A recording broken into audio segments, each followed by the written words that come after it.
मेरे अजीजों, आपसे तो मैं कहूंगा कम अज कम आपको ये ज़ेब नहीं देता कि दर दर की ठोकरें खाओ, इसको उसको राजी करो। अपना सब कुछ गुंबद खजरा कल भी था और आज भी है।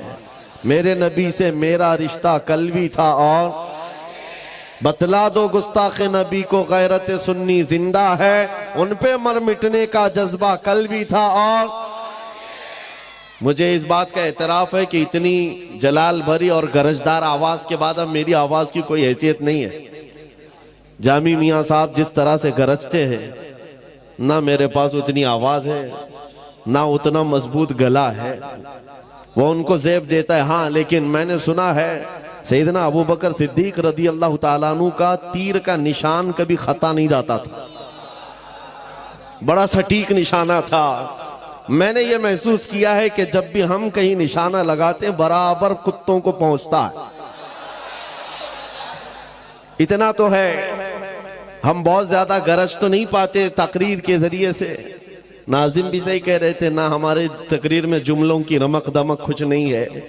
हाँ, बस ये है हुजूर पाक सल्लल्लाहु ताला अलैहि वसल्लम की, उनके दरबार की चाकरी और नौकरी बुजुर्गों ने हमारी गुत्थी में डाला। माओ से हमने सिर्फ दूध नहीं पिया, हुजूर की मोहब्बत भी पिया है। तो अब बात करेंगे तो हुजूर पाक सल्लल्लाहु ताला अलैहि वसल्लम की इज्जत के लिए बात करेंगे। अजीजान गिरामी वक़ार, हम आज जिन हालात के शिकार हैं, बहुत सारे लोगों ने तुम्हें नर्वस बना रखा है कि तुम्हारे पास कुछ नहीं है, और ऑलरेडी ये बहुत सारे एहसास कमतरी के शिकार हो गए। मैं इस तरह का कायल नहीं हूं, बुराइयां बहुत सारी हैं हमारे अंदर, उसकी इस्लाह होगी, लेकिन इसका मतलब ये नहीं है कि उम्मत पूरी खत्म हो गई। तुम्हारे पास कोई दौलत ही नहीं है, तुम बिखरे हुए हो, टूटे हुए हो, नहीं, मैं इसका कायल नहीं हूं। आज भी हमारे पास बहुत बड़ी दौलत है। इकबाल ने 100 साल पहले कहा था, जरा नम हो तो बड़ी जरखेज है मिट्टी ये साकी। मायूस नहीं हूं मैं अपनी किश्ते वीरां से इकबाल, जरा नम हो तो बड़ी जरखेज है ये मिट्टी। यानी सब कुछ आज दुनिया हमें बता रही है, ये सिर्फ और सिर्फ तुम्हें एहसास कमतरी की बीमारी में लाने के लिए। होता यह है कि आदमी को मैदान जंग में जाने से पहले अगर ये बता दिया जाए कि तेरे हाथ खराब हैं, तेरे पैर खराब हैं, तेरा दिमाग भी सही नहीं है, तो वो बेचारा शक में अपने आप को ही कमजोर महसूस करके पीछे भाग जाता है। अक्सर ऐसा हो रहा है। इस कौम को बार बार ये कहकर डराया जा रहा है कि तुम बिखरे हुए हो, टूटे हुए हो, तुम्हारे पास कुछ नहीं। और ये काम सुलह कुल्ली ज्यादा करते हैं। जमात के अंदर मौजूद गद्दार ये काम ज्यादा करते हैं। मगर हमारा मिशन ये है कि हमारे पास आज भी वो दौलत मौजूद है जो पूरी दुनिया को हिला सकती है। और देखा भी है हमने, देखा भी है, सिर्फ अपने इलाके में नहीं, यूरोप की सरजमीन को भी हिलते हुए देखा जब खादिम हुसैन व्हील चेयर पर बैठकर लब्बैक पुकारता था। माजूर पैरों से खड़े नहीं हो सकते थे, लेकिन उनके नारे में इतना दम क्या था कि यूरोप की पार्लियामेंट में उनके नाम पर डिस्कस होने लग जाए। पता यह चला कि कोई तो दौलत है जो आज भी पूरी कायनात को हिलाती है, कोई तो दौलत है तुम्हारे पास। मैं उसी की तरफ आता हूं। वो दौलत हासिल करना तुम्हारा असल शिवा हो। तुम्हारी जिंदगी का मकसद सिर्फ ये हो कि वो दौलत छीनने ना पाए, बाकी सब जाए, कोई फर्क नहीं पड़ता, कुछ फर्क नहीं पड़ता। आपको एक हदीस के जरिए से मैं बताता हूं। मेरे अजीजों, हो क्या गया है, हमने फख्र करने का जो तरीका है वो दूसरी चीजों पर सीख लिया। इसकी प्रॉपर्टी इतनी है, उसकी प्रॉपर्टी इतनी है, इसका नाम इस पे है, इसका मनसब ये है। इन चीजों को हमने फख्र का जरिया बनाया हुआ है। बल्कि असल चीज जो तुम्हारे पास दौलत है उसे फख्र का जरिया बनाते। दुनिया तुम्हारी आंख से आंख नहीं मिला सकती। आज नबी पाक सल्लल्लाहु ताला अलैहि वसल्लम के वो फरमान की तरफ आओ। आज जो गरीबी का एहसास कर रहे हैं और अपनी महरूमी का एहसास कर रहे हैं, उनके लिए मैं बात कर रहा हूं। जंगे बदर के बाद जब हुजूर सल्लल्लाहु अलैहि वसल्लम ने माले गनीमत तकसीम किया तो उसमें मुहाजिरीन को थोड़ा माल ज्यादा दे दिया। जो हिजरत करके आए थे उनको माल ज्यादा दिया, जो मदीने के रहने वाले अंसार थे उनको कम दिया। अब मदीने के अंसार के दिलों में यह बात आई कि हुजूर अपने गांव वालों को माल ज्यादा दे चुके हैं। ये चीमी गोइयां चलने लगी। हुजूर पाक सल्लल्लाहु तआला अलैहि वसल्लम तक ये बात पहुंची। साद बिन मुआज रज़ियल्लाहु तआला अन्हु को हुजूर ने बुलाया, जो अंसार के सरदार थे। हुजूर ने पूछा, ऐ साद, क्या तुम्हारे कबीले में ये बातें चल रही हैं? उन्होंने कहा, हाँ या रसूल अल्लाह सल्लल्लाहु अलैहि वसल्लम, माले गनीमत की तकसीम के बाद ये बातें चल रही हैं। हुजूर ने फरमाया, अपनी कौम को एक जगह जमा करो, अंसार को एक जगह जमा करो। तवज्जो मेरे अजीजों, अंसार को सब एक टीले के पास जमा किया गया। नबी पाक सल्लल्लाहु अलैहि वसल्लम तशरीफ लाए और पूछा, सुना है कि तुम्हारे दिलों में एक बात आ गई है कि मैंने मुहाजिरीन को माल थोड़ा ज्यादा दे दिया है, क्या ये बात सही है? उनकी गर्दनें झुक गईं। कहा, हाँ या रसूल अल्लाह, हम में से कुछ लोगों के दिलों में बात आई। नबी पाक सल्लल्लाहु अलैहि वसल्लम ने वो खुतबा दिया, बुखारी शरीफ और मुस्लिम शरीफ पढ़ो, आंखें नम हो जाती। अल्लाह के हबीब सल्लल्लाहु तआला अलैहि वसल्लम ने अंसार से कहा, हाँ ये तुम कह सकते हो ए अंसार कि हम मक्का छोड़कर आए थे, घर नहीं था, तुमने घर दिया। हमारे पास कोई थे नहीं, तुमने आसरा दिया। लेकिन क्या ये बात सच नहीं कि तुम गुमराह थे, अल्लाह ने मेरे जरिए तुम्हें हिदायत दी? तुम बिखरे हुए थे, अल्लाह ने मेरे जरिए तुम्हें मुत्तहिद किया। तुमको अल्लाह ताला ने मेरे जरिए से इज्जत दिया। अंसार ये खुतबा हुजूर का सुन करके रोने लग गए।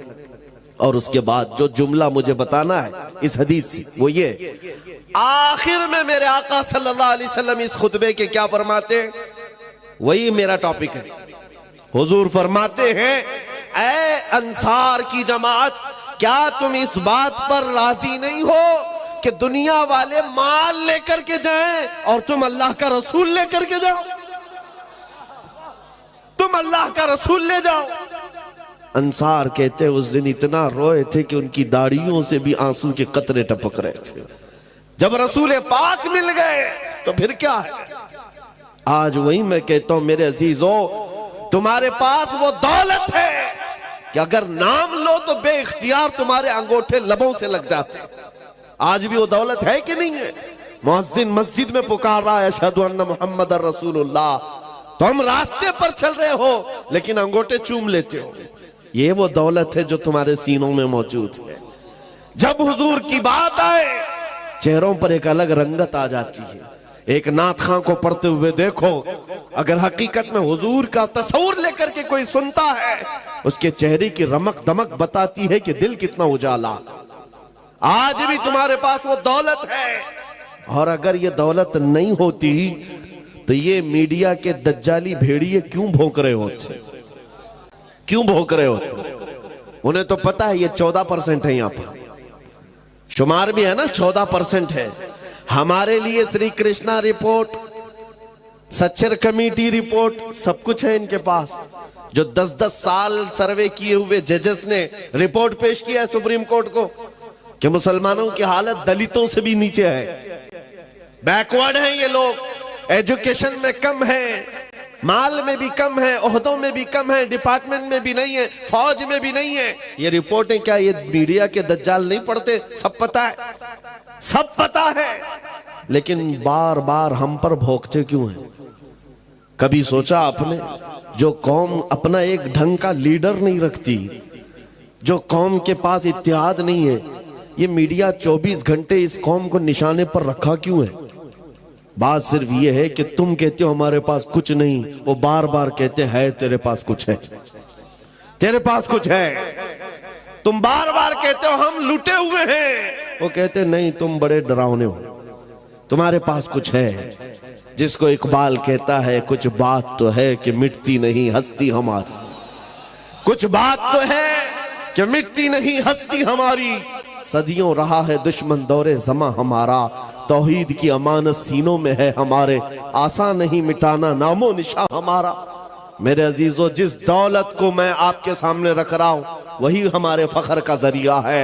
इकबाल ने तो दीन की डेफिनेशन जो की है वो क्या है? टोपियां लगाकर घूमना दीन नहीं, दाढ़ियां सजा करके घूमना इसी को दीन नहीं कहा जाता, जुब्बों को दीन नहीं कहा जाता। दीन क्या है? मुस्तफा बरसा खैश के दी हमाऊस, अपने आप को नबी के कदमों तक पहुंचा दे, दीन इसी का नाम है।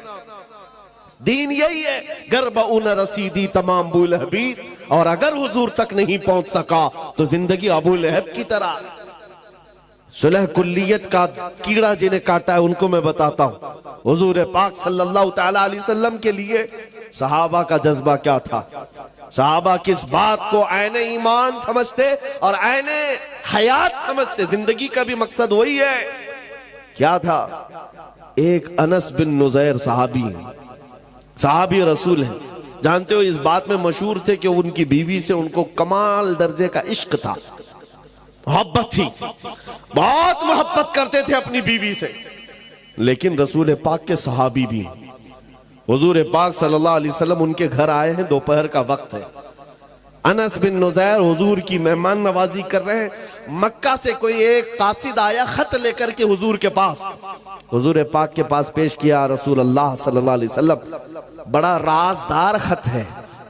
हुजूर ने लिया, अनस बिन नुज़ैर को दिया, कहा कि पढ़ो अनस क्या है इसमें, सुनाओ। अनस बिन नुज़ैर ने खत खोल करके सुनाया। मक्का वाले जंग की तैयारियां कर रहे थे, उनके जंगी हालात को खत में बयान किया गया था।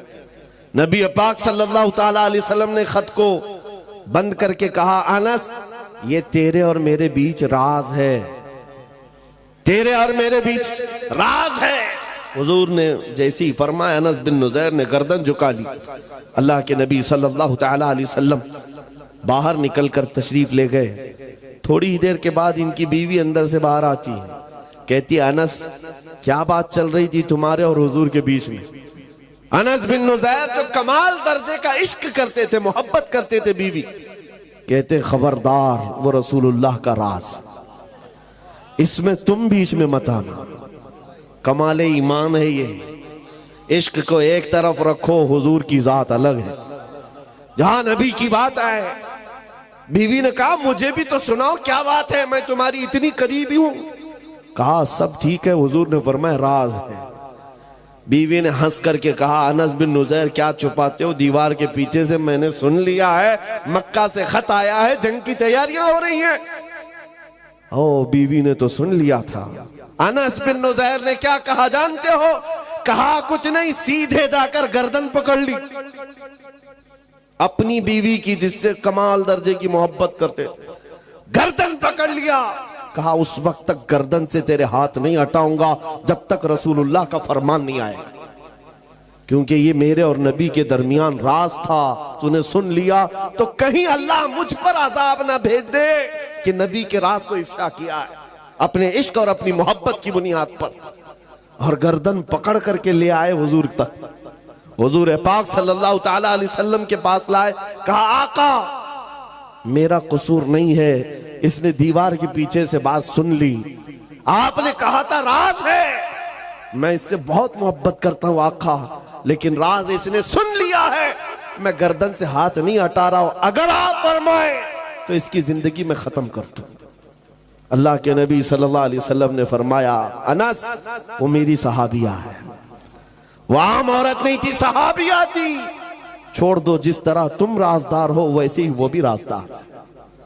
अल्लाह के हबीब सल्लल्लाहु तआला अलैहि वसल्लम ने फरमाया, तब अनस बिन नुज़ैर ने हाथ हटाया, उन सहाबा के मेयार को क्या पहुंच सकोगे, सारी दुनिया एक तरफ डाल दी, हुजूर अगर राजी है तो पूरी कायनात हमारी। ला युमिनु अहदुकुम हत्ता यकूना हवाहु तमअन लिमा जितु बिही, ये मेरे आका का फरमान सहाबा को याद था। तुम में से उस वक्त तक कोई मोमिन नहीं हो सकता जब तक कि अपनी ख्वाहिशात को मेरी मर्जी के मुताबिक ना बनाए। तुम अपनी ख्वाहिशात के मुताबिक जीने के लिए आए हो दुनिया में। यहां लोग, आपसे एक मसला मैं पूछता हूं, ये मेरी चादर है, मैं इसको चाहे 4 मरतबा फोल्ड करके पहनूं, 3 मरतबा, मेरा इख्तियार है कि नहीं है? मेरी चीज है, मैं जिस तरह चाहे पहनूं, मेरा अमामा है, मैं जिस तरह चाहे बांधूं। मेरी चीज का इस्तेमाल मैं जैसे चाहे कर सकता हूं, मेरा इख्तियार है। आपके पास जो चीज है, आप जिसके मालिक हैं, कुछ भी कर सकते हैं।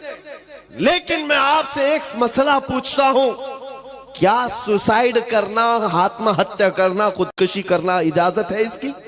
अरे जान तो तुम्हारी है। जैसे सारी चीजों को खुद इस्तेमाल कर लेते हो, जान को भी अपने हाथों से क्यों नहीं खत्म कर सकता आदमी? अपनी जान है, खुद मार क्यों नहीं सकता? नहीं, इसकी इजाजत नहीं है सुसाइड करने की। क्यों नहीं है? साफ सी बात है, जान के तुम मालिक ही नहीं तो जान ले कैसे सकते? अन्नबिय्यु औला बिल मुमिनीन मिन अनफुसिहिम, कुरान कहता है मोमिनों से उनकी जान से ज्यादा करीब, और जान के मालिक वो नबी रहमत की जात, मालिक रिकाबिल उमम। हम अपनी मर्जी से जीने नहीं आए यहां पर, हम अपनी ख्वाहिशात से जीने नहीं आए। जो ये कहता है वो झूठा है और वो धोखे में पड़ा हुआ आदमी है। मौलाना साहब अभी तो एंजॉय करने दो, थोड़ा बहुत इंटरटेन करने दो, जवानी है। तुमने अपने दिल की सुनी मेरे अजीज, शायद हो सकता है तुमने गैरों को देखा हो और उनके पीछे चल पड़े। ईसाई नाचते हैं, शराब पीते हैं, हिंदुओं के यहाँ अलग त्योहार आते हैं, इतने अलग अलग किस्म के उनके यहाँ भंगड़े होते हैं, मैं क्यों ना करूं? शेर चला कुत्ते की चाल, अपनी चाल भूल गया। तुमको नबी रहमत सल्लल्लाहु अलैहि वसल्लम की उम्मत में बनाया गया और रब ने खैर उम्मत का लक़ब तुम्हें दिया। तुम्हें कुत्तों को देखने के लिए नहीं भेजा गया, तुम्हें खालिद बिन वलीद को देखने के लिए भेजा गया है। सलाहुद्दीन अय्यूबी को देखो, मुस्तफा करीम के कदमों को देखो। अपने से नीचों को देखोगे तो नीचे बनते चले जाओगे, ऊपर देखो अल्लाह तुम्हें बुलंदी पर ले जाएगा। ऊपर देखो, अपनी ख्वाहिशात से हम जीने नहीं आए हैं। हमें जो करना है यहां पर, एक बात मैं बताता हूं, सूफिया इकराम का एक मसलक है, जब वो किसी की तरबियत करते, मुजाहिदे करवाते। मुजाहिदे हैं, मुराकबे हैं, मुहासबे हैं, मुकाशफे हैं, ये मंजिलें हैं वहां पर। पहले खाने को तर्क करवाया जाता है, दुनिया की ख्वाहिशात निकाली जाती है, नींद कम, बोलना कम, खाना कम, बहुत कुछ वहां तरबियतें होती। लेकिन एक मंजिल है मुराकबे की, मुराकबा। ये क्या होता है मुराकबा मालूम है? हजरत जुनैद बगदादी रहमतुल्लाह ताला अलैह ने फरमाया, मुराकबा करो और जिसका मुराकबा मुकम्मल हो गया वो अल्लाह का वली बन गया। मुराकबा क्या है, सुनना चाहेंगे आप? बहुत आसान अमल दे रहा हूं, बहुत आसान अमल। मुजाहिदे में बहुत लंबी नमाजें हैं, रात रात भर खड़े होकर इस्तिग़फ़ार करते रहो मुजाहिदे। मुराकबा बहुत आसान है। क्या है? बस आंख बंद करके खामोश थोड़ी देर बैठ जाना, बस यही मुराकबा है, कुछ नहीं है इसमें। मुराकबा आंख बंद कर खामोश बैठना। 5 मिनट बैठो कि 10 मिनट बैठो, घंटा भर बैठो, तुम्हारा इख्तियार, लेकिन थोड़ी देर खामोश बैठना है। 5 मिनट बैठो, 10 मिनट बैठो, खामोश, किसी की फिक्र नहीं। लेकिन अब सवाल ये बनता है, जब बंदा आंख बंद कर खामोश बैठ जाए तो उसका दिमाग खामोश नहीं रहता, चलता रहता है, कुछ ना कुछ तो सोच आती है। अरे वो कहीं पे भी तन्हा बैठे तो उसके अकल के घोड़े दौड़ते रहते हैं, वो खामोश नहीं हो सकते। हजरत जुनैद बगदादी से पूछा गया कि मुराकबे में अगर थोड़ी देर खामोश बैठना ही इबादत है और सोच आती रहे तो क्या सोचे? सोचों पर तो पहरा नहीं लगा सकते। आपने फरमाया हाँ बिल्कुल सही, सोचों पर तुम पहरा नहीं लगा सकते, रोक कंट्रोल नहीं कर सकते। एक बात सोचना है तुम्हें, मुराकबे में एक बात बार बार सोचना है। पूछा गया क्या सोचना है? कहा बस इतना सोचना है कि मुझे इस दुनिया में क्यों पैदा किया गया, बस यही चीज सोचना है मुराकबे में। मैं यहां क्यों आया, मुझे क्यों पैदा किया गया, ये मेरी जिंदगी क्यों दी गई है, ये सोचते रहो, बार बार सोचते रहो, मुराकबे में यही सोचते रहो। फिर क्या होगा? हजरत जुनैद फरमाते एक वक्त आएगा तेरा ज़मीर पुकार कर खुद ही जवाब देगा तू क्यों आया। तेरा दिल पुकार कर जवाब देगा तू क्यों आया है। मैं मिसाल में बताऊं, जिसका मुराकबा कंप्लीट हो गया वो क्या जवाब देता है? बैठ करके रोजाना सोचता हो मैं क्यों आया, मेरी जिंदगी क्यों मिली, मुझे हयात क्यों दी गई, मुझे क्यों भेजा गया, रोज सोचता रहे। एक दिन उसका मुराकबा कंप्लीट होता है तो दिल उसका पुकार कर कहता है, जिंदगी ये नहीं किसी की किसी के लिए, जिंदगी है नबी की नबी के लिए। ना समझ मरते हैं जिंदगी के लिए, जीना मरना है सब कुछ नबी के लिए। जिसका मुराकबा कंप्लीट हो गया, ताजुश शरिया ने पुकार कर कहा था, जिंदगी ये नहीं है किसी की, हाँ जिंदगी है नबी की। ये जमीर पुकार कर खुद जवाब देता हम क्यों आए। और आला हजरत का मुराकबा हुआ होगा, तब उन्होंने क्या कहा था, दहन में जुबान तुम्हारे लिए, बदन में है जान, और हम आए यहां उठे भी वहां। जमीर पुकार कर कह रहा है, हम अपने लिए नहीं आए हैं या रसूल अल्लाह, जीना मरना तुम्हारे लिए, हुजूर के लिए आए हैं। उसी इमाम ने कहा था, ला युमिनु, उसी इमाम ने कहा, अला ला ईमान अली मल्ला मोहब्बत अला, उसका तो ईमान भी नहीं जिसके सीने में उनकी मोहब्बत नहीं। अजीजा ने गिरामी वकार, जिंदगी का मकसद समझो। कुरान में भी अल्लाह फरमा रहा है, फहसिबतुम अन्नमा खलकनाकुम अबसा, तुम क्या ये गुमान करके बैठे हो कि हमने तुमको बेकार पैदा किया है। अल्लाह ने किसी को बेकार नहीं पैदा किया। तुम चौक पर, चौराहों पर, गटर नालों पर बैठकर अपनी जिंदगी को तबाही पर ना ले जाओ। तुम्हारा एक एक लम्हा कीमती है नौजवानों, तुम्हारी जिंदगी बड़ी कीमती है। सहाबा की जिंदगी को देखो, अल्लाहु अकबर। तुम्हें ऐसा लगता है कि हम कुछ सख्त बोलते हैं। एक गांव गया था, कुछ लोगों को डर लगता भी है, तो सेक्रेटरी साहब थे गांव के कमेटी के, कान में मुझे कहते हैं, हजरत वो थोड़ा सा शहादत पे वगैरह बयान मत कीजिए, बच्चे बहुत उकसा हो जाते, बच्चे बहुत ज्यादा अलग माइंड के हो जाते हैं। मैं 1.5 घंटा शहादत पे ही बयान की। कहा, जिस चीज को तुम अपनी कौम से छीनना चाहते हो, मैं वो देना चाहता। तुम्हें क्या पता है शहादत की लज्जत क्या है? गैरों के तलवे चाटने वालों को क्या खबर है। हुजूर पाक सल्लल्लाहु ताला अलैहि वसल्लम की वफा के लिए जिन बच्चों ने अगर आज़म भी उठाया है, उनके हौसलों को ना तोड़ो। बस बात हम इतनी करते हैं कि हम गैर कानूनी काम नहीं करते जी, हम गैर कानूनी काम नहीं करते। मैंने आज तक बारहा ये कहा है, पूरी दिल्ली से लेकर मुंबई तक पता नहीं कितनी एजेंसियां बार बार तफ्तीश के लिए आती हैं, जो भी है कि क्या खुफिया मीटिंग है, खुफिया प्लानिंग। आज तक हमने कोई सीक्रेट मीटिंग की ही नहीं, कोई खुफिया प्लानिंग किया ही नहीं, ना ही किसी के मारने का, ना ही किसी की प्लानिंग का।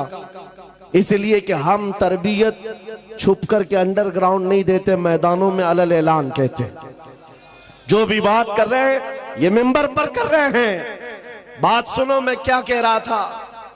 हुजूर पाक सल्लल्लाहु ताला अलैहि वसल्लम के लिए अगर आप ये समझते हो कि अभी मेरी जवानी है, मैं जवानी में अभी ऐश करूंगा, आप मदीने के उस दूल्हे के बारे में क्या कहोगे जिसकी आज ही शादी हुई।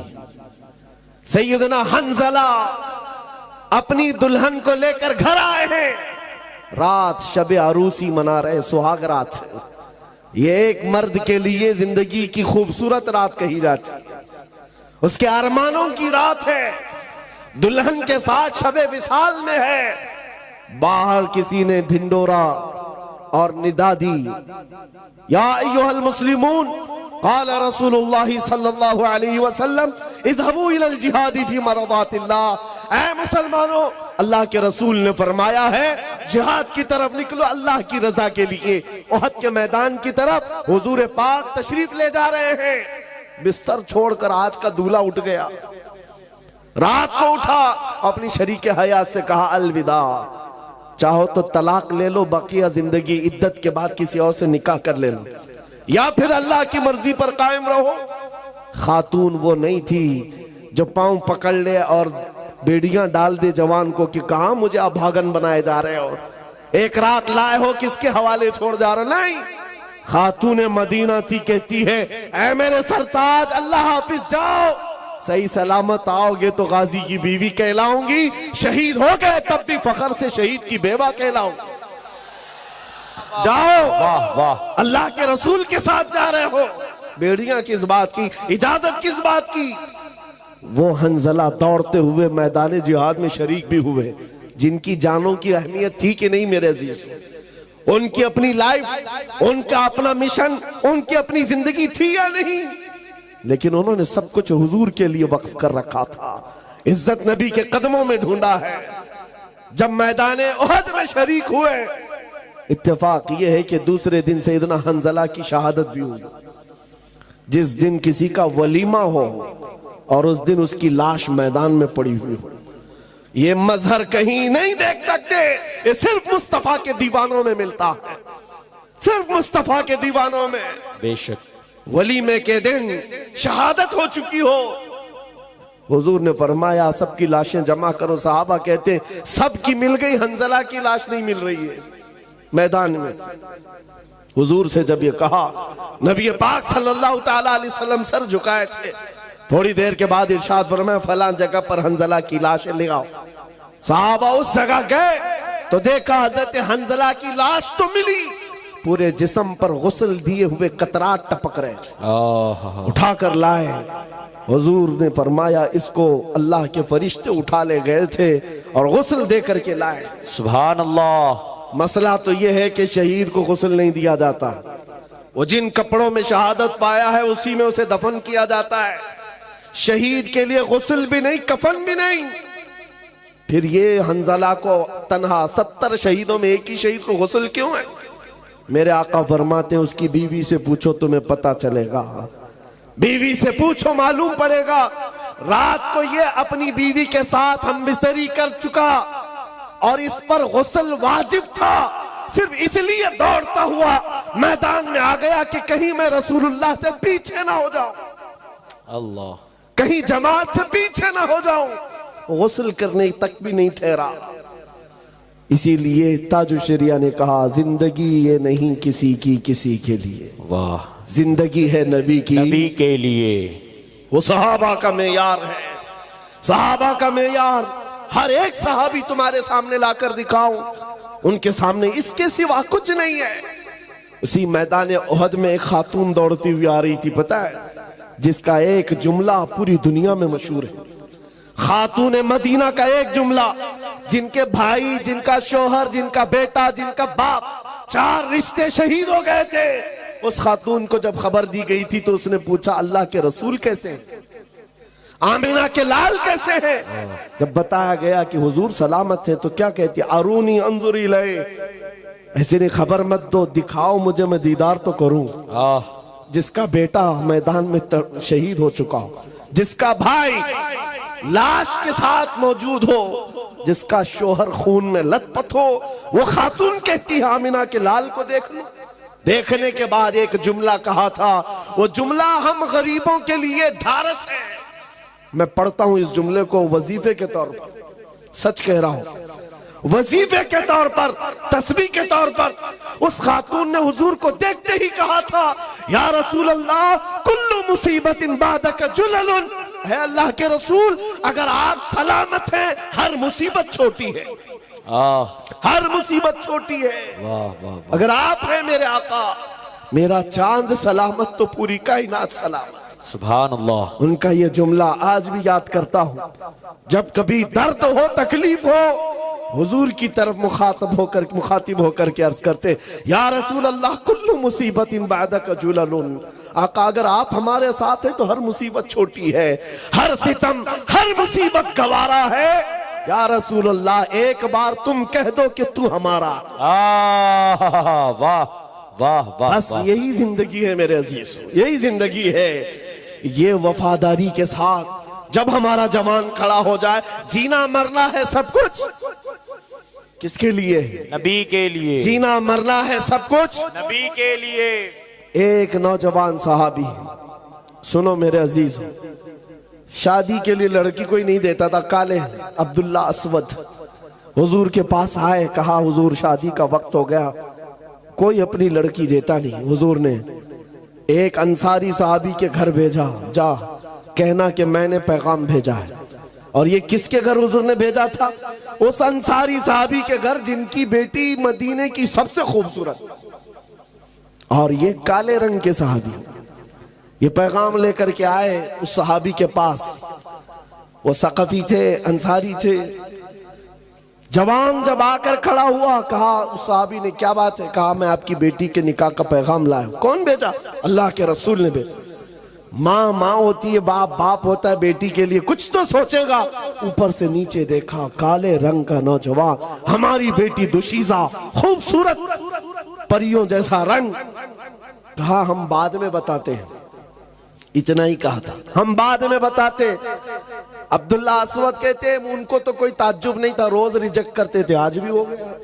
उनके लिए कोई ताज्जुब की बात नहीं। वापस जा रहे थे, जैसे ही वो वापस निकले, जवान लड़की दुशीजा मदीने की, अंसारी की बेटी अंदर बैठी हुई बाहर आई। बाबा क्या बात है, कौन आया था?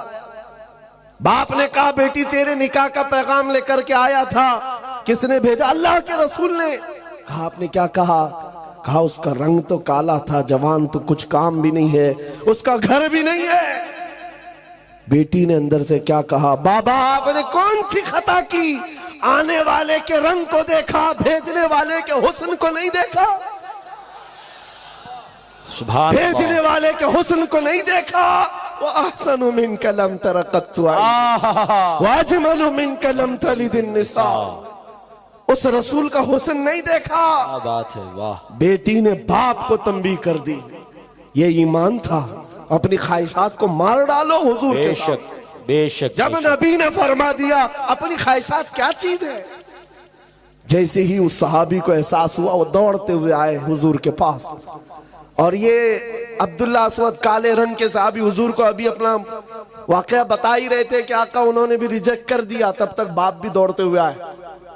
कहा या रसूल अल्लाह माफी चाहता हूं, हुक्म के अमल में ताखीर की माफी चाहता हूं, मुझे माफ कर दे। मेरी बेटी भी राजी है, मैं भी राजी, मेरी बीवी भी राजी। आप इस नौजवान से मेरी बेटी का निकाह कर दो। मस्जिद नबवी में उस काले रंग के सहाबी का निकाह मदीने की हसीन लड़की के साथ खुद मेरे आका फरमा रहे। निकाह हो गया, घर भी नहीं है। हुजूर ने पैसे दिए, जाओ शादी का सामान खरीद लाओ, कुछ सामान ले आओ, घर बसाओ आज जा करके। अब्दुल्ला असवद शादी का पैसा लेकर बाजार में गए। शाम का वक्त था, माल हाथ में है, खरीदने के लिए तैयार हैं। ढिंडोरची ने आवाज दी कि अल्लाह के नबी सल्लल्लाहु अलैहि वसल्लम पर, मदीने पर मुशरिकीन का हमला हुआ है। आका सहाबा के साथ मदीने से बाहर जा रहे हैं। यह अब्दुल्ला असवद है जो शादी का सामान खरीदने गए थे, अब तलवार खरीद रहे हैं, नेजा खरीद रहे हैं, भाला खरीद रहे हैं, घोड़ा खरीद रहे हैं, लोहे की खुद खरीदा और लोहे की जिरा खरीदा। पूरा पैसा जंग के सामान में खर्चा कर दिया, सब खर्चा कर दिया, 1 रुपया भी नहीं बचाया। ये तो सोचते जंग करेंगे, बाद में तो शादी करनी है, बाद में तो घर बसाना है। नहीं, अल्लाह के नबी के साथ जाना है। माल किस चीज का नाम है? अपनी ख्वाहिशात किस चीज का नाम है? और अपनी ख्वाहिश जंग में जाने की जितनी थी पूरी कर लिया, सारे सामान ले लिया, माल से सब आया। और जब सफे लग रही थी, ये घोड़े पर बैठ कर के आए जिनके पास घोड़ा भी नहीं था। नया घोड़ा है, नया लिबास है, और टोपी लोहे की, जिरा लिबास लोहे का, तलवार चमकती हुई। और जैसे ही सफों में दाखिल हो रहा है, कुफार और मुशरिकीन में तहलका मचाया हुआ है, दरहम बरहम कर रहा है। हुजूर पाक सल्लल्लाहु अलैहि वसल्लम अपने खीमे से बैठकर देख रहे थे। सहाबा को बुलाया, पूछा ये बतले जलील कौन है, ये बहादुर कौन है? सहाबा पीछे लग गए, इधर से उधर से देख रहे, नकाब पड़ा हुआ है चेहरे पर, कोई नहीं पहचान रहा।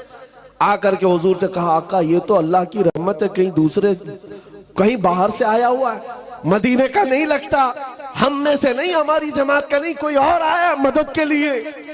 हुजूर ने मुस्कुरा कर कहा, तुम नहीं पहचान रहे, मैं उसके कहनियों के काले रंगत से पहचान रहा हूं, मेरा अब्दुल्ला अब्दुल्ला असवद है।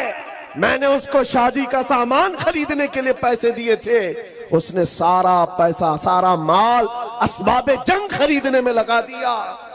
मेरे अजीजों, शाम का वक्त था जब इसी अब्दुल्ला असवद को नेजा मार करके दुश्मनों ने शहीद कर दिया। आज का दूल्हा, ख्वाहिशात होती हैं कि नहीं होती? शादी करने की किसकी ख्वाहिश नहीं है? अरे जिसकी शादी अभी 4 दिन बाकी है, अम्मा बहनें सब उसको घर में बिठा देती, बाहर नहीं निकलना, नजर लग जाती है। जी। बाहर नहीं जाना, वो हल्दी भी पहना है, पता नहीं लीमू भी लेके घूम रहा है और क्या क्या लोहा भी रख के घूमता है, अलग अलग रस्में हैं। कितना डर है तुम्हें अपने इस दूल्हे से। वो दूल्हे मदीने के कैसे थे जिनकी माएं दूध भी हुजूर के नाम पे पिलाती, सुभान अल्लाह, हुजूर के नाम पर पिलाती थी। अब्दुल्ला अस्वद जब शहीद होकर गिर गए, 70 शहीद थे मैदान अहद में, लेकिन हुजूर पाक चल करके जब सब शहीदों को देख रहे थे, मुआयना कर रहे थे, अब्दुल्ला अस्वद के पास आए, नीचे बैठ गए हुजूर जमीन पर। मेरे आका जमीन पर बैठ गए, उनका सर उठाकर अपनी गोद में रख लिया और उनके सर से टोपी उतारी और अपने हाथों से उनके चेहरे की धूल को साफ किया। सहाबा कहते हैं शहीद तो बहुत थे, लेकिन अब्दुल्ला अस्वद की शहादत पर हम सबको फख्र था। पूरी दुनिया शादी में जितनी खुशियां नहीं मनाती होंगी, वो हुजूर की गोद में खुशियां मना रहा। तुम मिले तो फिर कायनात क्या चीज है। या रसूल अल्लाह, आप अगर हैं तो फिर दुनिया क्या चीज है। साहबा का यही मसलक है, यही मजहब है, यही है। आपको पता है माए दूध भी इस्लाम पे पिलाती। एक जवान की शहादत हो चुकी है मैदान में, यही ओहद के कितने वाकयात। एक खातून दौड़ती हुई आई, कहा आका मेरा बेटा शहीद हो गया, इजाजत है तो मैं देख लूं। हुजूर इजाजत दे तो माँ बेटे को देखेगी, नहीं तो कौन सी माँ है। यहाँ पर तो नोहा करने लग जाती, मातम करने लग जाती, इन पर तो कंट्रोल किसी का नहीं। बेटे की लाश मैदान में है, हुजूर से पूछने आई, आप इजाजत दे तो देखो। हुजूर ने फरमाया जाओ अपने बेटे को देखो। वो खातून अपने बेटे के पास आकर सीधे देख नहीं रही, बल्कि अपने बेटे का जुब्बा उठा देती, उठा करके पलट करके पीठ पर हाथ फेरती है, फिर सजदे में गिर जाती है और शुक्र बजा लाती है, कहती है रहमान तेरा शुक्र है मेरी तूने सुन लिया। जो करीब सहाबा खड़े थे वो पूछते हैं खातून क्या बात है, अपने बेटे की लाश पर तुम ये क्या कर रही हो, उसका जुब्बा उठा रही हो, पीठ फेर रही हो। वो मदीने की खातून कहती है सर आपने जो पूछा जवाब सुनो। जब सारे जवान जा रहे थे हुजूर के साथ, मेरा बेटा जैसे ही मेरे घर की चौखट से निकल रहा था, मैंने पकड़ कर कहा था बेटा याद रखना, अगर हुजूर पर कभी सख्त मामलात आ गए, दुश्मनों की तरफ से हालात खराब हो गए, पीठ फेर कर भागना मत, हुजूर को छोड़कर जाना मत। और अगर पीठ फेर कर भागते हुए मारा गया तो मैं अपना दूध माफ नहीं करूंगी। अगर हुजूर को छोड़कर जाते हुए मारा गया, मर भी गया, तो मैं दूध माफ नहीं करूंगी। फिर मुझे खबर मिली कि ओहद में हालात खराब हो गए, दुश्मनों की तरफ से हालात बिगड़ गए और वो गालिब आ गए। मेरा कलेजा धक धक कर रहा था कि हुजूर पर जब हालात इस तरह के मुशरिकीन ने बनाए हैं, तो कहीं मेरा बेटा हुजूर को छोड़कर भागा तो नहीं। मैं दौड़ती हुई मैदान में आई, लोगों ने कहा नहीं तेरा बेटा शहीद हो गया, तब भी इत्मीनान नहीं हो रहा था, भागते हुए तो नहीं मारा गया है। मैंने आकर पलट करके उसकी पीठ को सिर्फ इसलिए देखा कि पीछे से तीर लग करके मरा है तो भागते हुए मरा होगा, लेकिन अल्लाह का शुक्र है मेरे बेटे की पीठ पर एक भी तीर नहीं, सारे तीर सीने पर खाकर मरा। मां का फख्र भी यही है, जिंदगी ये नहीं किसी की और जिंदगी है नबी की। ना समझ मरते हैं जिंदगी के लिए, जीना मरना है सब कुछ। अजीजा ने गिरामी वकार, रात ज्यादा हो गई, मैं जिस बात को लेकर के अर्ज कर रहा हूं, काश तुम्हें यह एहसास हो जाए वो दौलत जिस दिन तुम्हारे अंदर शबाब के साथ आ जाए, लोगों का आंखों से आंखें मिलाना दूर, तुम्हारे सामने चेहरा उठाना भी मुश्किल हो जाए। ये अल्लाह ताला ने रौब रखा है इश्क रसूल की दौलत में। दूर बैठकर भौंकने वाले कुत्ते बहुत भौंकेंगे, लेकिन जहां ये दौलत इश्क मुस्तफा हो, उसके साथ दुनिया आज भी मुकाबला करने से कतराती है, डरती है। आला हजरत ने दुआ भी यही किया था, या इलाही जब रजा ख्वाबे गिरा से सर उठाए, दौलत बेदार इश्क मुस्तफा का साथ।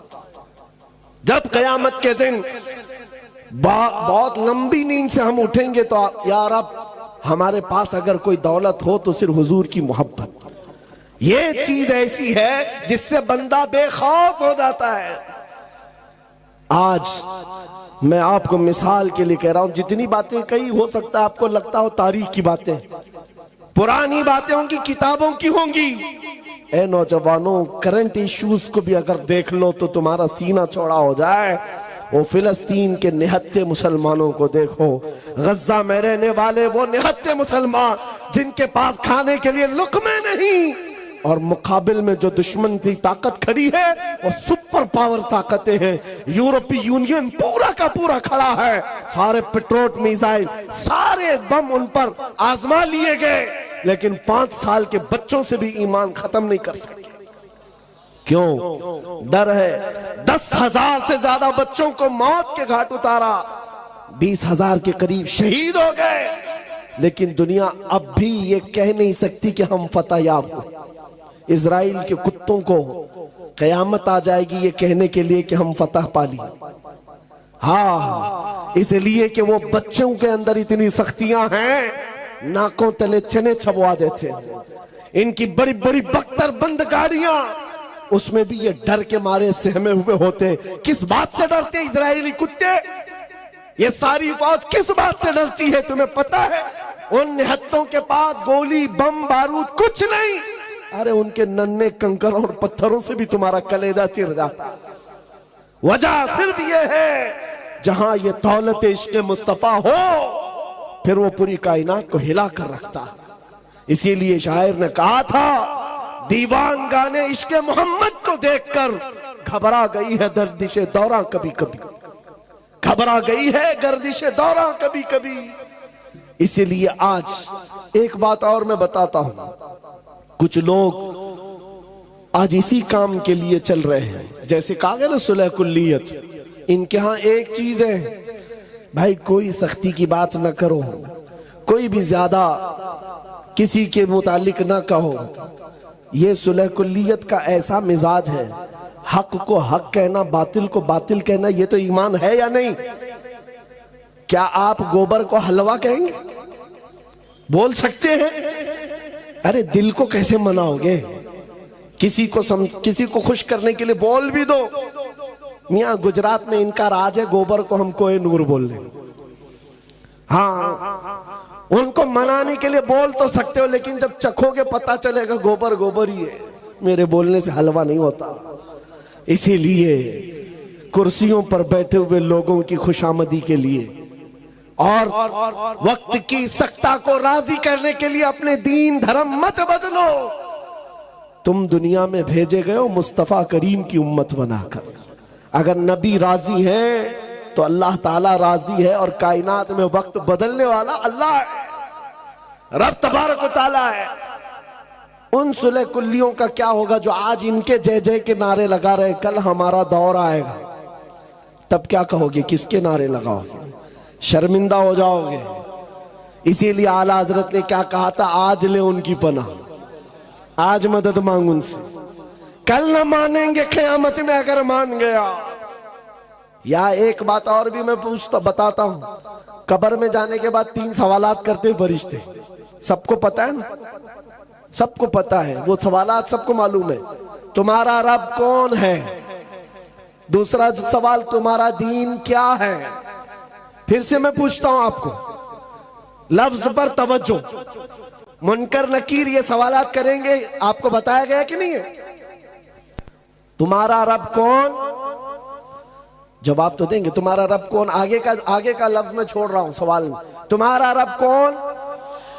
नहीं, मैं जवाब नहीं पूछ रहा आपसे, सवाल ही पूरा कंप्लीट करो सवाल को। सवाल क्या है? इसी में तो अहमियत है, पूरा मसला इसी का है। तुम्हारा रब कौन है या था? फरिश्ते क्या पूछेंगे? तुम्हारा रब कौन? ये कब्र में पूछ रहे हैं, अभी कौन है बता। तुम्हारा रब कौन है?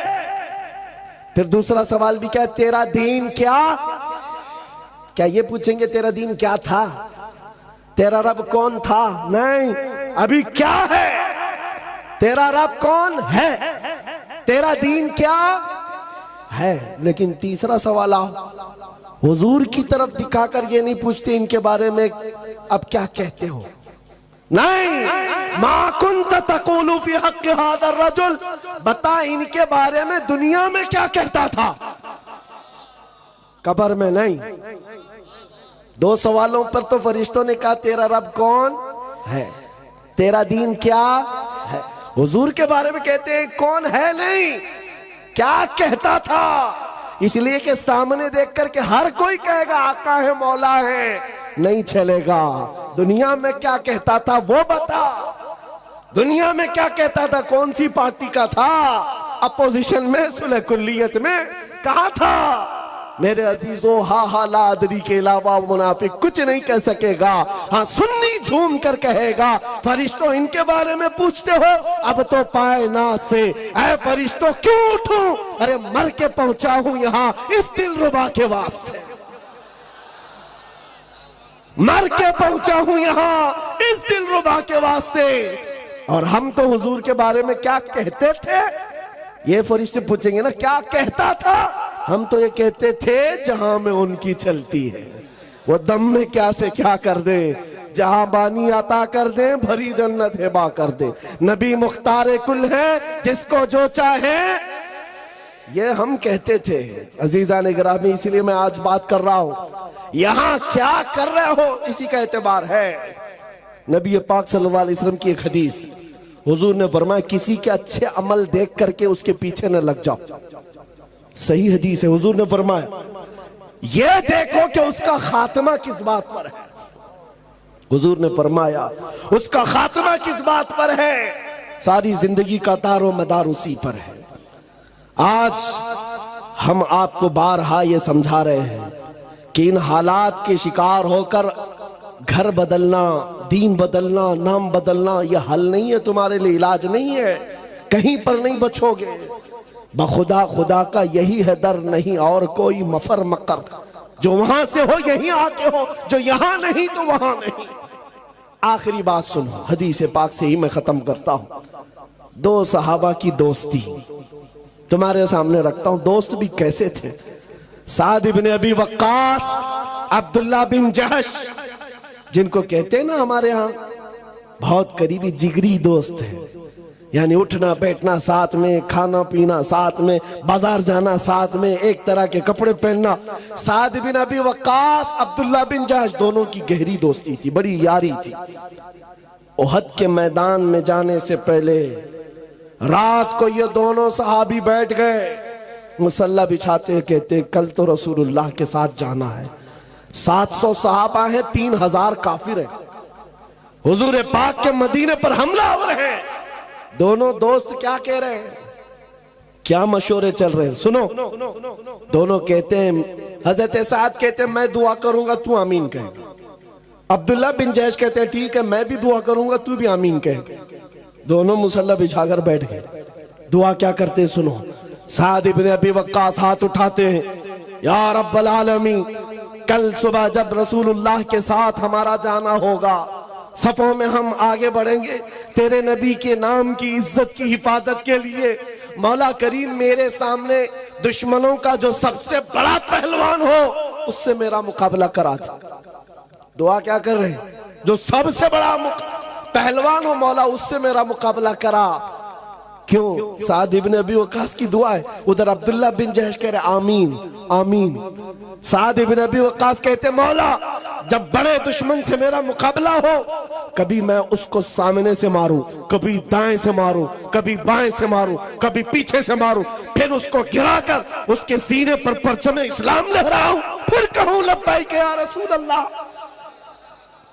फिर कहूं रसूलुल्लाह की इज्जत बुलंद है।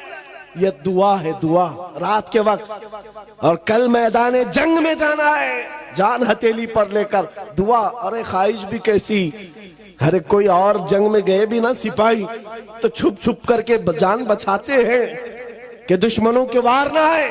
और ये साद इब्न अबी वक्कास कहते हैं जो सबसे बड़ा दुश्मन पहलवान हो मेरा उससे मुकाबला हो।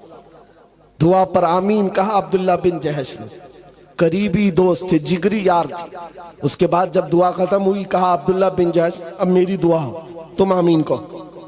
ये दुआ के लिए हाथ उठाते हैं। जब भी मैं हदीस पढ़ता हूं आंखों से आंसू आ जाते हैं। सच कहता हूं मेरे अजीज, अब्दुल्ला बिन जहश हाथ उठाकर कहते, या रब्बल आलमीन, जब उहद के मैदान में तेरे नबी के साथ मेरा जाना हो, मैदान में सफों के अंदर मैं आ जाऊं, है रब्बे करीम, तेरे नबी के नाम की इज्जत की हिफाजत के लिए दुश्मनों की तरफ से तीर चले, कभी मुझे सामने से मारा जाए, कभी दाएं से मारा जाए, कभी बाएं से मारा जाए, कभी पीछे से मारा जाए, कभी मेरे जिस्म के टुकड़े टुकड़े किए जाए और हर टुकड़े से मैं कहूं अल्लाह के रसूल की इज्जत बुलंद, इस्लाम बुलंद है। ये ख्वाहिश, एक की ख्वाहिश है बड़े पहलवान से मुकाबला करने की, एक की ख्वाहिश है कि हुजूर के नाम पर कट कट कट कट के मर जाने की। दोनों ने आमीन कहा। उसके बाद सुबह हुई, सफों में गए। जानते हो मेरे अजीजों, ये सहाबा ऐसे थे, रसूल करीम सल्लल्लाहु अलैहि वसल्लम के चहेते सहाबा हैं। जब मैदान उहद में गए तो साद इब्न अबी वक्कास के सामने दुश्मनों का जो सबसे बड़ा पहलवान था, जिसके बारे में कहा जाता था वो 1000 इंसानों की ताकत रखता है, वो मुकाबिल में आया। साद इब्न अबी वक्कास ने कहा, रहमान ने मेरी सुन ली, मेरी दुआ कबूल हुई। उसके बाद साद इब्न अबी वक्कास तीर चलाने लगे, हमला करने लगे। अरे इस तीर से बचता कौन? ये साद इब्न अबी वक्कास के वो तीर है। जब ये तीर चलाते, कसम रब्बे जुल जलाल की मेरे अजीजों, ये मकाम, ये मर्तबा किसी को नहीं मिला जो साद इब्न अबी वक्कास को मिला। मेरे आका पीछे खड़े होते और यूं कहते, इर्मी या साद बि अबी अंत व उम्मी, ऐ साद तीर चला, मेरे माँ बाप तुझ पर कुर्बान। हुजूर कह रहे, सारी दुनिया ये कहती है अल्लाह के रसूल मेरे माँ बाप आप पर कुर्बान, और रसूलुल्लाह कहते साथ तीर चला, मेरे माँ बाप तुझ पर कुर्बान। ये एक ही सहाबी है, तन्हा, इर्मिया साद, ऐसा तीर चला। तीर चला थे और हकीकत में वैसे ही हुआ जैसे उनकी मर्जी थी। बुखारी शरीफ की हदीस है, लौ अक़समू अलल्लाहि लअबर्रा, अल्लाह के कुछ बंदे ऐसे हैं कि अगर वो कसम दे दे अल्लाह को, अल्लाह उनकी कसम पूरी करता है। ये वही सहाबा थे। ख्वाहिश तो एक रात पहले किया था, रब ने वैसे ही दुश्मन भेजा। अब साद इब्न अबी वक्कास ने मारना शुरू किया, कभी दाएं से, कभी बाएं से, कभी सामने से, कभी पीछे से। वो तन्हा पहलवान को इतना चकनाचूर कर चुके थे, वो जख्मों से निढाल होकर गिर पड़ा, उसके सीने पर चढ़ करके परचम इस्लाम लहराया। पुकारा फिर, लब्बैक या रसूल अल्लाह। ऐ नौजवानों, इस वक्त तो कहना बनता है, लब्बैक या रसूल अल्लाह।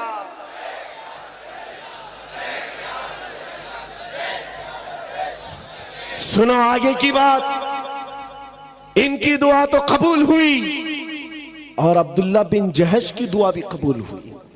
रात को उन्होंने जो दुआ किया था, हुआ ये कि दोपहर के वक्त वो लड़ते हुए काफिरों के नरगे में आ गए, दुश्मनों की भीड़ में आ गए। दुश्मनों ने अब्दुल्ला बिन जहश को दाएं से मारा, बाएं से मारा, सामने से मारा, पीछे से मारा। इतना मारा, उसके बाद गिराकर उनके जिस्म की 80 बोटियां की, 80 टुकड़े किए थे। ये वो अब्दुल्ला बिन जहश है जिनके जिस्म के टुकड़ों को रस्सियों में पिरोकर काफिरों ने हार बनाकर पहना था, हार बना लिया था। अब्दुल्ला बिन जहश। मेरे अजीजों, अब जो बात कहनी है वो खुलासा कलाम, तकरीर का मेरे माहसल है, लुब्बे लुबाब है। जंग के खत्म के बाद जिसका बहुत करीबी यार दुनिया से गया, उस पर क्या बीतती है। जिसका जिगरी यार चला गया, साद इब्न अबी वक्कास निकलते हैं मैदान में ढूंढते हुए, मेरा अब्दुल्ला बिन जहश कहाँ है।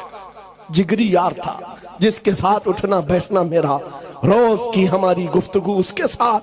पता चला अब्दुल्ला बिन जहश शहीद हो गए, काफिरों ने उनके जिस्म के टुकड़े कर दिए। अब्दुल्ला बिन जहश की लाश को देखने के लिए साद इब्न अबी वक्कास आते हैं। आकर देखा तो टुकड़े बिखरे हुए थे।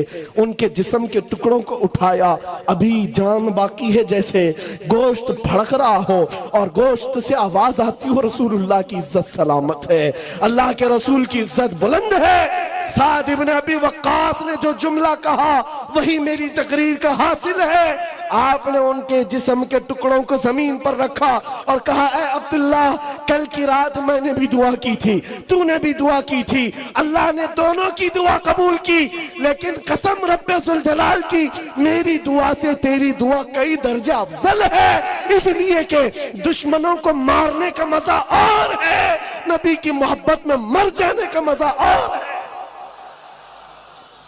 मर जाने